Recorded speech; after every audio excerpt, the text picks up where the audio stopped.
आदिवासी संप्रदायर लोक माने प्रकृतिर उपासक होइथांती। सेमाने मुख्यतः पहाड़ पर्वत गछ लता मानकु पूजा अर्चना करथांती।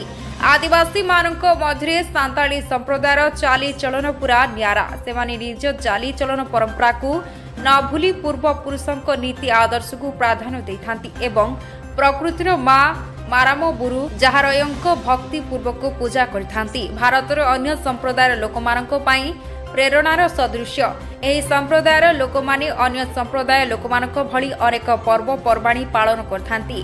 फगुण मास शुक्ल पक्ष पंचमी दिन फूल पूजा पूजी होइथाय। सेही दिन एमानंक घर कारू कार्य भरा न्यारा रंग बिरंगर कारू कार्य करी घर गुड़िक सौंदर्यमय करथांती। एही फूल पर्व संपूर्ण सांताल ग्राम गुड़िकरे पालन करथिबा बेले आज ढेंकानाल जिला कंकड़ाहाड़ ब्लॉक कंकड़ाहाड़ पंचायत अंतर्गत बंदाणिया ग्राम रे एही पूजा बड़ आडंबर पालन कर जायछि।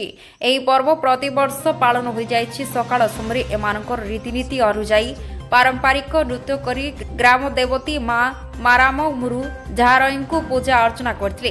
तापर मादलत ताले तारे नृत्य करथिले।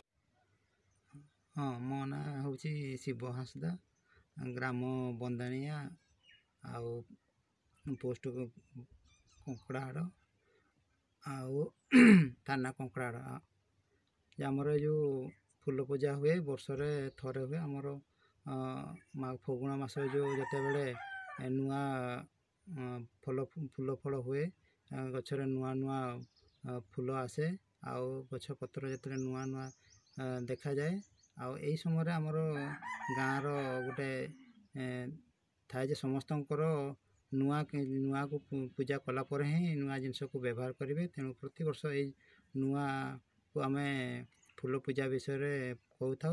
तेणु यहाँ को आमर गाँव जो नायके बा आमर जो कहते देहरी बाबा को निया जाए से आमर पीढ़ पाखक जाहेर गाड़ पाखक से आमर पूजा पाठ हुए तार नुआ को आमर नीति नियम अनुसार आणिकिना से जो आमर जाहेर गाड़ पाखरे अणा जाए आउ से पूजा पाठ होला परे तापर जहाँ ढेंकानाल जिला प्रतिनिधि जसवंत परिडांगो रिपोर्ट ओडिशा न्यूज 5।